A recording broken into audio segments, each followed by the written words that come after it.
মানে অ্যাপ্রন তো অনেকেই পড়েন, তো এটা নিয়েও কথা আছে।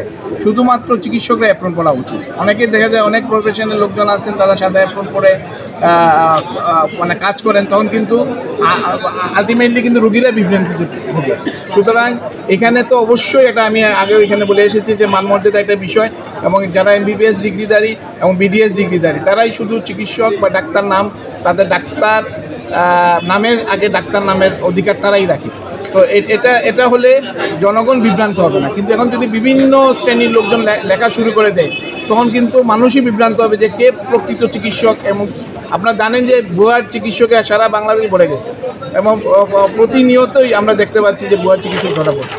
এবং এই কারণে এই যে কোনো কেউ ডাক্তার লেখার ফলে কিন্তু এই ভুয়া চিকিৎসক তৈরি হচ্ছে। সেই ভুয়া চিকিৎসক তখন তৈরি হওয়াটা বন্ধ হবে।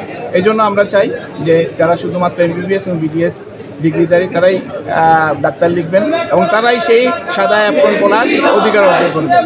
আজকে সঠিক বলছি, এটা জনসাধারণের সুবিধার জন্য, তাদের যাতে আমরা সঠিক চিকিৎসা দিতে পারি। যারা আজকে ডিএমএফ থাকবো তারা কী কোর্স করে, এসএসসি পরীক্ষার পর 2-3 মাসে একটা কোর্স করে, 2-3 মাসে কোর্স করার পর তারা হচ্ছে নিজে থেকে ডাক্তার দেয়। তারা কী করে বেসিক সাবজেক্ট ফিল আপ করে, বেসিক যে বইগুলো ওইগুলো আসলে এসএসসির যে বায়োলজি বই সেটা সমান, এসএসসিতে যে বাচ্চাগুলো যে বই পড়ে ওইটাই সমান। এর উপরে তারা কী ডাক্তারি করবে, মেডিকেল সায়েন্স কী এমন রেগুলেশন নিয়ে আসবে? শুধু সাদা অ্যাপ্রন পড়লেই তো আর ডাক্তার হওয়া যায় না। আর জনসাধারণ তখন বুঝতে পারবে না যে যদি সবাই সাদা অ্যাপ্রন পড়ে, জনসাধারণ তো বুঝতে পারবে না ডাক্তার আর ম্যাথসের পার্থক্য। এটাই আজকের এই আন্দোলনটা জনসাধারণের জন্যই। যদি ম্যাটসা হচ্ছে নিজেদেরকে ডাক্তার দাবি করে তাহলে হচ্ছে গিয়ে স্বাস্থ্য খাতের ধ্বংস শুরু হবে আর কি, আর জনসাধারণের ভোগান্তির শেষ থাকবে না। জানেন যে আমাদের কর্মসূচি আগেও চলছে, আজকে ওই ধারাবাহিকতায় গতকালকে আমরা সিভিল সার্জন স্যারের অফিসেও গিয়েছিলাম, আজকে আমরা ক্যাম্পাসে অবস্থান কর্মসূচি করছি। আজকে আমাদের রায় দেওয়ার কথা।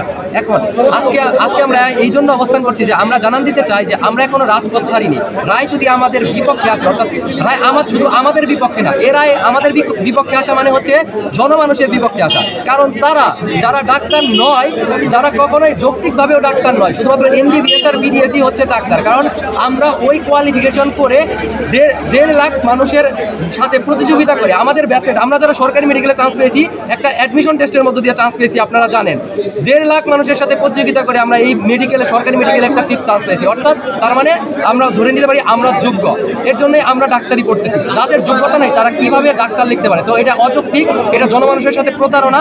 তো আজকে যদি আমাদের বিপক্ষে রায় যায়, এটা জনমানুষের বিপক্ষে রায় যাবে, মানুষের সাথে প্রতারণা হবে। তো এই জন্য আমরা আজকে অবস্থান করছি। যদি আজকে আমাদের রায় বিপক্ষে আসে, আমরা ইতিপূর্বে আপনাদের বলেছি যে আমরা আরো কঠোর কর্মসূচি দিব। আমরা সেই দ্বারা অব্যাহত রেখে আগামীকাল থেকে কমপ্লিট শাটডাউনে যাব, অর্থাৎ শুধুমাত্র ইমার্জেন্সি ছাড়া, মিড লেভেলের ছাড়া যে আমাদের এখন চিকিৎসা দিচ্ছেন ওটাও বন্ধ হয়ে যাবে। এবং আমরা চাই জনমানুষও আমাদের সাথে একাত্মতা প্রকাশ করুক, কারণ আমাদের দাবি তাদের জন্য। তো এটা শুধু আমাদের দাবি না, এটা জনমানুষের স্বাস্থ্য সুরক্ষার দাবি। ধন্যবাদ। আজকে আমরা আমাদের দাবি নিয়ে এখানে এসেছি, এটা আমাদের আসার কথা ছিল না। এটা স্বাস্থ্য সেবার জন্য, পুরো জাতির জন্য একটি লজ্জা যে একটি সম্মানজনক পেশার সম্মান রক্ষার্থে সেই পেশার মানুষদেরকে রাস্তায় নেমে আসতে হচ্ছে। আমি আপনাদেরকে একটি ছোট্ট উদাহরণ দিতে চাই।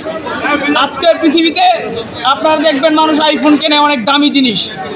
একটা আইফোন যখন নষ্ট হয়ে যায়, আপনি সেটা নিয়ে কি গ্রামের কোনায় বসে থাকা একজন টেকনিশিয়ানের কাছে যান? অবশ্যই না। আপনি সেটা নিয়ে অবশ্যই কোনো সার্ভিস সেন্টার, ভালো মেকানিক্সের কাছে যান। মানুষের শরীরটা হচ্ছে এই পৃথিবীর সবচাইতে কমপ্লিকেটেড একটা সফিস্টিকেটেড একটা মেশিন। এই মেশিনের চিকিৎসা করার জন্য, এই মেশিনটা ঠিক করার জন্য অবশ্যই আমাদেরকে ন্যূনতম হলে একটা উচ্চ লেভেলের জ্ঞান থাকা প্রয়োজন, যেটা ডিএমএফদের কিংবা ম্যাথসের নেই। সম্মানিত উপস্থিতি, আপনারা গতকালকে রংপুরে যে ঘটনা ঘটেছে তার সাক্ষী হয়ে আছেন। সেখানে আমরা দেখতে পেয়েছি ডিএমএফ এবং মেটসরা এমবিবিএস এবং বিডিএস ডাক্তারদেরকে দেখে ভুয়া ভুয়া বলে চিৎকার করেছে। বিষয়টা একটি প্রহসনের মতো। বিষয়টা একটা উদাহরণ দিতে দেই, একটা ভাড়াটিয়ার মতো, যারা একটি বাড়িতে থেকেছে এবং বাড়িওয়ালাকেই তারা ভাড়াটিয়া বলে বাড়ি থেকে বের করে দিয়েছে। এটি একটি জাতির জন্য কলঙ্কময় অধ্যায়। আপনারা এই বিষয়টাকে আমি বলতে চাই, ভারতীয় যখন বাড়িওয়ালাকে বের করে দেয় সেটি হচ্ছে স্পষ্ট স্বৈরাচারিতা। ডিএমএফরা যা করছে এটা জাতির সাথে প্রতারণা, জাতির সাথে স্বৈরাচারিতা।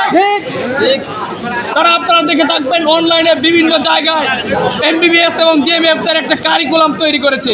মিথ্যা কারিকুলাম তৈরি করার মাধ্যমে জনগণকে বিভ্রান্তিতে ফেলার চেষ্টা করেছে। এটা শুধু প্রতারণাই নয়, বরঞ্চ নিজেদেরকে সুপিরিয়র প্রতিষ্ঠা করার একটি প্রাণবন্তর চেষ্টা।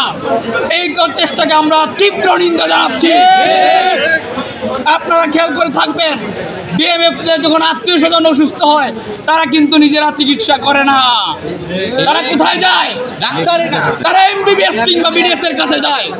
আপনারা চিন্তা করে দেখুন, এটা কি বৈষম্য নয়? আবার এই সোনার বাংলায় জুলাই বিপ্লব পরবর্তী সময়ে একটা বৈষম্য বিরোধী আন্দোলন করে আমরা নতুন স্বাধীনতা পেয়েছি। এই নতুন স্বাধীনতার মধ্যে আমরা আর কোনো বৈষম্যকে গ্রহণ করব না। ধন্যবাদ। প্রথমেই আমি বলে নিই যে চিকিৎসা সেবা ব্যাহত হওয়ার তো কোনো প্রশ্নই ওঠে না। আপনি দেখতে পাচ্ছেন অলরেডি অনেক দেরিতে তারা তাদের আন্দোলন, এবং তারা তো ওসমানী মেডিকেল কলেজ হাসপাতালে যে ইমার্জেন্সি ডিপার্টমেন্ট আছে এবং ক্যাজুয়ালিটি ডিপার্টমেন্ট আছে, সেখানে আমাদের চিকিৎসার কাজ যেটা সেটা ব্যাহত হচ্ছে। এখন ব্যাপারটা হচ্ছে যে এটা তো আন্তর্জাতিকভাবেই স্বীকৃত যে নামের আগে কে ডাক্তার লিখতে পারবেন কিংবা ডাক্তার লিখতে পারবেন। সুতরাং এটা নিয়ে কোনো বিতর্কীয় অবস্থা, কোনো ধরনের বিতর্কের অবকাশ থাকারই কথা নেই। সেখানে এই মেডিকেল স্টুডেন্টদেরকে সেটা নিয়ে আন্দোলনে নেওয়া হচ্ছে। আর একটি ব্যাপারে যদি রায় এতবার পেছাচ্ছে, প্রায় 90 বারের মতো বলা হচ্ছে যে রায় পেছাচ্ছে, তো সেটাও তো খুব দ্রুততার সঙ্গে দেখা উচিত বলে আমরা মনে করি। এবং আমরা মনে করি যে কলেজ প্রশাসনের পক্ষ থেকে তারা যে দাবিগুলো নিয়ে আন্দোলন করছে এগুলো অত্যন্ত যৌক্তিক, এবং এই দাবিগুলো খুব দ্রুত সমাধান করলেই এটি খুব সহজেই সমাধান করা যাবে। ধন্যবাদ।